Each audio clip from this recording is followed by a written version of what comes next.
pegang tanganku, Bapa, ku rindu selalu berada dekatmu, melihat senyummu, Bapa, ku mengasihimu,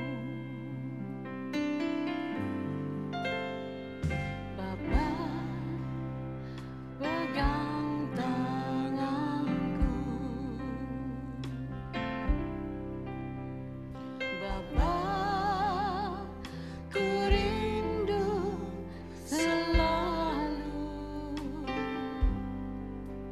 berada dekatmu, melihat senyummu, Bapa, ku mengasihimu.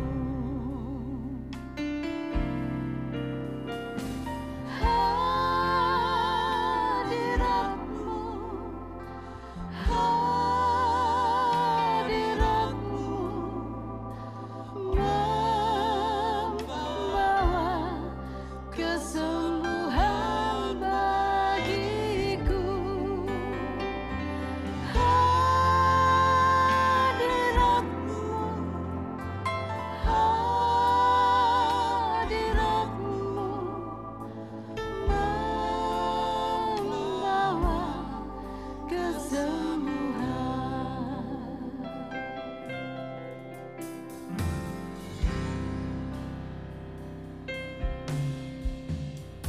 Bapa, pegang tanganku,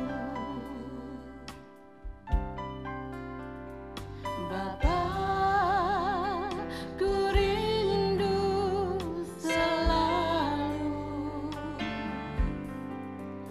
berada dekatmu, melihat senyummu, Bapa, ku mengasihimu.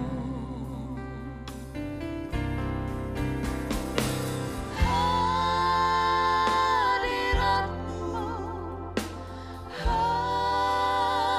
hadiratmu membawa kesembuhan bagiku. Hadiratmu, hadiratmu membawa kesembuhan.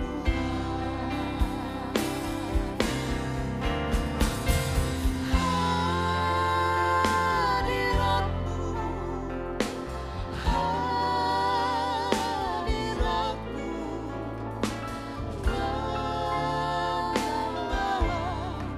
kesembuhan bagiku. Hadiratmu, hadiratmu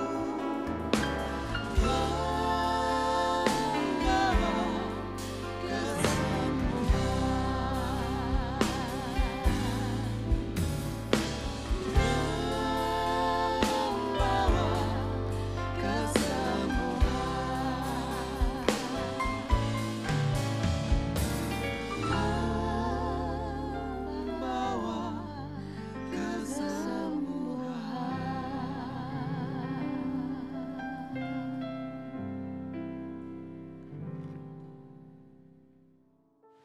Selamat pagi Bapak Ibu Saudara, seluruh sidang jemaat Saint Altar yang dikasihi dan diberkati Tuhan. Pada pagi hari ini kita akan sama-sama belajar dan merenungkan firman Tuhan yang saya beri judul Dipertajam. Mari kita baca satu ayat terlebih dahulu di Amsal pasal yang ke-27 ayat 17.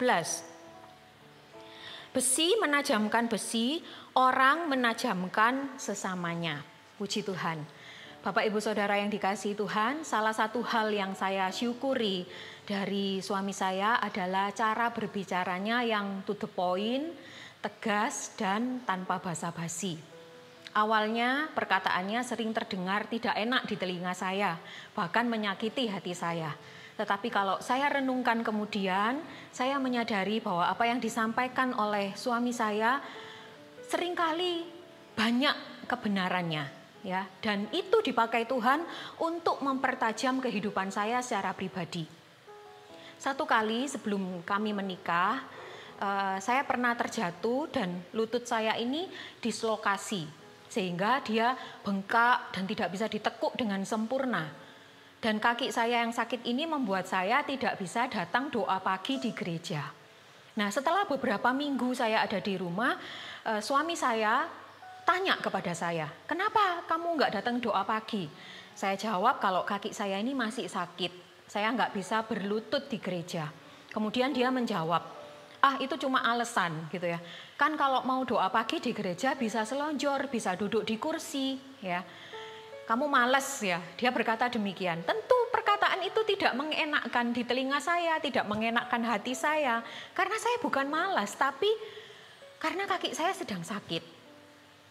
Nah, perkataan suami saya ini kemudian memicu saya untuk ya udah, aku akan coba untuk pergi ke gereja ya. Nah, saya waktu itu kalau mau ke gereja harus jalan kaki 1,5 kilometer, kemudian harus naik angkot.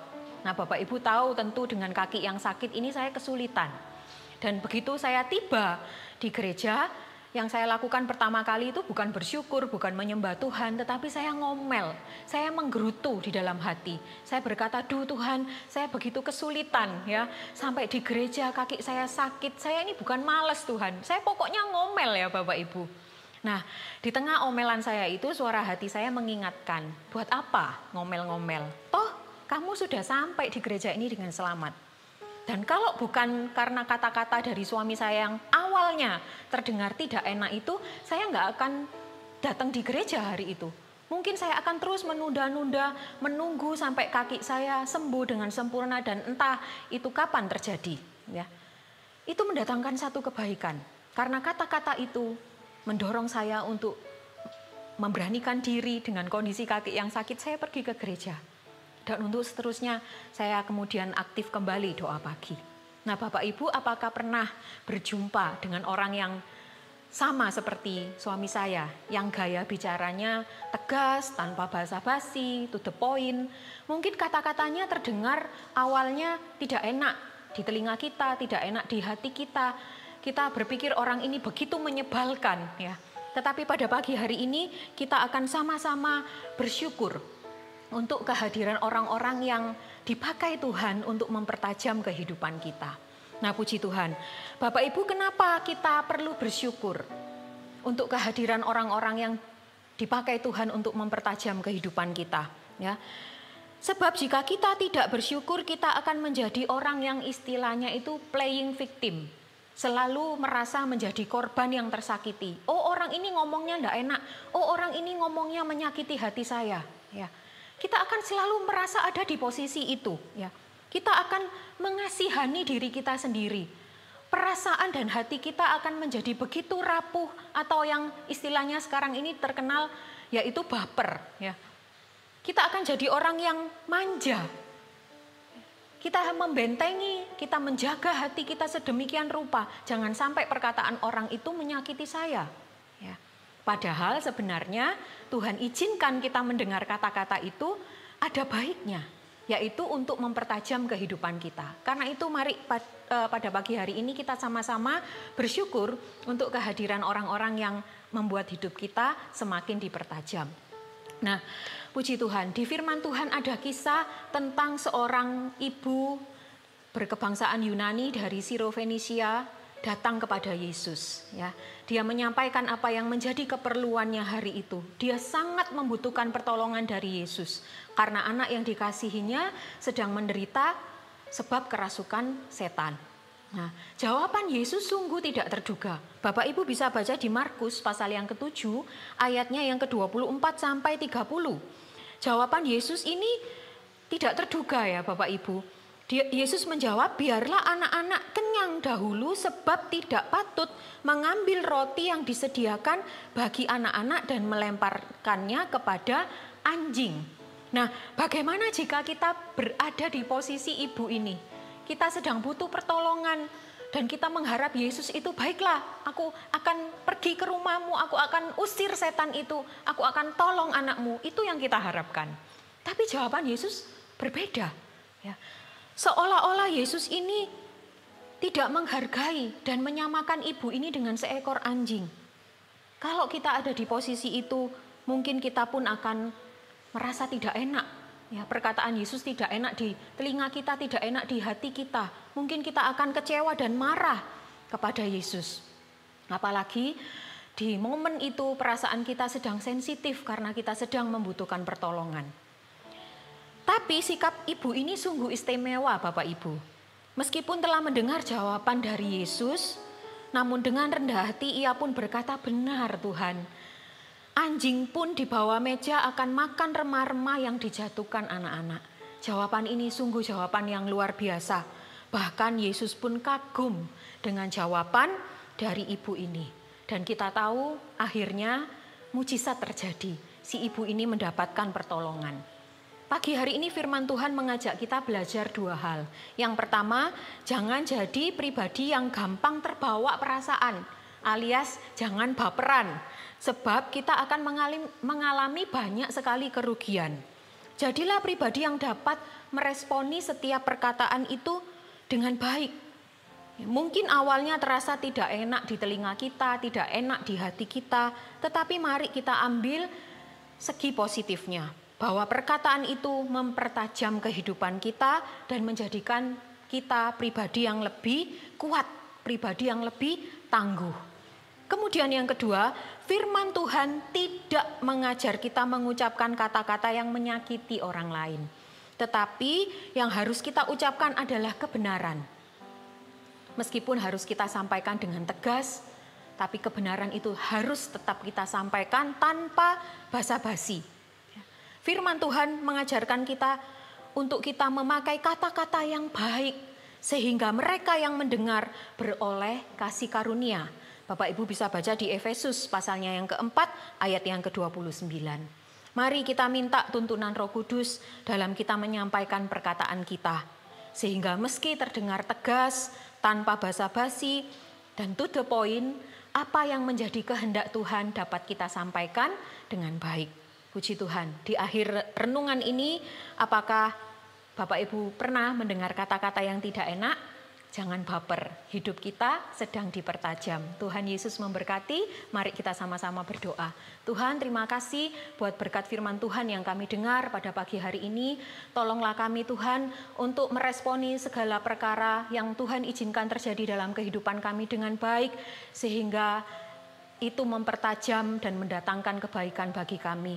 Tuhan juga tuntun kami supaya setiap kata-kata yang keluar dari mulut bibir kami itu menguatkan orang lain, menjadi berkat bagi orang lain, sehingga mereka yang mendengar perkataan kami beroleh kasih karunia. Terima kasih Tuhan, berkati dan tuntun kami, seluruh sidang jemaat-Mu sepanjang hari ini berjalan bersama-sama dengan Tuhan. Terima kasih, kami sudah berdoa dan mengucap syukur di dalam nama Tuhan Yesus Kristus. Haleluya, amin.